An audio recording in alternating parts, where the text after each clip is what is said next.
गुरुवार 26 जून को कार्यक्रम सुबह 10 बजे से सोनवेश दर्शन, सुबह 10:30 बजे रथों की पूजा, सुबह 11 बजे गजराज की पूजा जिसमें मुख्य अतिथि अमित भाई शाह मौजूद रहेंगे।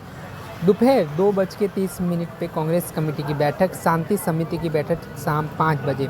शाम 6:30 बजे मुख्यमंत्री भूपेंद्र पटेल के द्वारा विशेष पूजा और आरती। शुक्रवार 27 जून को रथ यात्रा का कार्यक्रम, सुबह 4 बजे मंगला आरती जिसमें केंद्रीय गृह मंत्री अमित शाह मौजूद रहेंगे। सुबह 4:30 बजे खिचड़ी, दही और कद्दू का विशेष भोग लाया जाएगा। सुबह 5 बजे जगन्नाथ जी की बेहद पसंदीदा आदिवासी नृत्य रास गरबा का आयोजन किया जाएगा। मंत्रों का उच्चारण करके जगन्नाथ जी की आंखों पर बंधी पट्टियां खोलने की रस्म सुबह 5:45 बजे में प्रवेश और सुबह 7 बजे रथ यात्रा औपचारिक रूप से शुरू होगी। इस मामले को लेकर क्या बोल रहे हैं जगन्नाथ मंदिर के ट्रस्टी महेंद्र झा, ये सुनिए। रथ यात्रा के पहले बहुत सारे रथ यात्रा से संबंधित महोत्सव मनाए जाते हैं, जिसमें चंदन यात्रा, जल यात्रा, भगवान जगन्नाथ जी के आभूषणों का जो प्रदर्शन होता है, हम उसे मामेरू भी कहते हैं गुजराती में, वो होता है। उसके बाद भगवान जगन्नाथ जी का नेत्रोत्सव विधि मनाया जाता है। साधु संतों के लिए भंडारा का आयोजन होता है और उनका सम्मान किया जाता है। उसके बाद दूसरे दिन भगवान जगन्नाथ जी को प्रतिपदा के दिन नव यौवन वेश में श्रृंगार किया जाता है, जिसे नगर देवता के रूप में पूजा जाता है और उसे सोना वेश भी कहते हैं। बहुत बड़े श्रृंगार से भगवान को श्रृंगारित किया जाता है।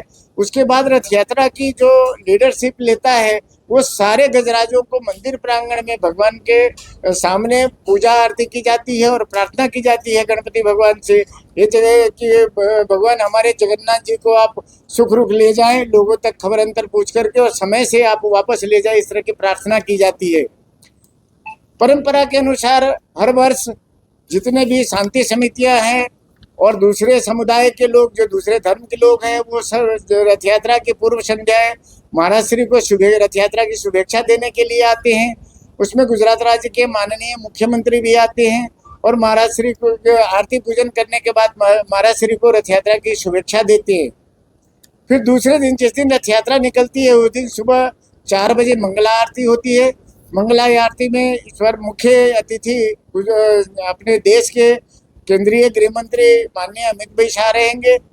4:30 बजे भगवान जगन्नाथ जी को विशिष्ट प्रकार का भोग धराया जाएगा, जिसे खिचड़ी भोग कहते हैं। हम पूरे साल हम भगवान को 56 भोग का लगाते हैं, पर रथ यात्रा के दिन के पूर्व जो भगवान को प्रसाद धराया जाता है वो खिचड़ी, और रथ यात्रा के लिए निकल रहे इसे सुकून के रूप में दही और कोला और गवार फली की सब्जी का भोग धराया जाता है, जो बाद में भक्तों के बीच में बांटा जाता है।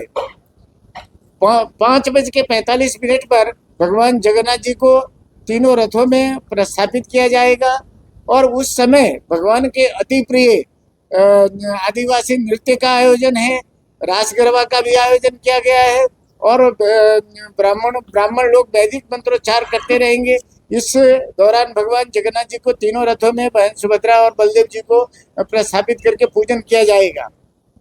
इसके बाद 7 बजे जो भगवान जगन्नाथ जी की जो पहिंद विधि होती है, कहते हैं कि राजा गंगदेव ने 9वीं शताब्दी में ये प्रथा चालू की थी।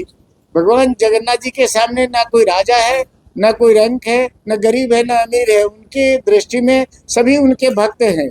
इस भाव को ध्यान में रख करके वहाँ पुरी में राजा गंगदेव ने सोने के झाड़ू से भगवान के रथ का रास्ता साफ करके पानी का छिड़काव करके स्वयं रथ खींच करके प्रस्थान करवाया था। तब से ये परंपरा है गुजरात में। ये परंपरा अपने गुजरात के माननीय मुख्यमंत्री, जो भी मुख्यमंत्री होते हैं, वो ये प्रथा को करते हैं और इसे पहिंद विधि कहा जाता है। रथ प्रस्थान करा करके संपन्न किया जाता है। आपने सुना, ये थे जगन्नाथ मंदिर के ट्रस्टी महेंद्र झा, जिन्होंने आने वाली जगन्नाथ यात्रा को लेकर एक महत्वपूर्ण पत्रकार परिषद की थी, जिसमें कितनी बात उनकी तरफ से बताई गई है। दर्शक मित्रों, इनसाइड इन्फो न्यूज़ को लाइक करें, सब्सक्राइब करें और शेयर करना ना भूलें।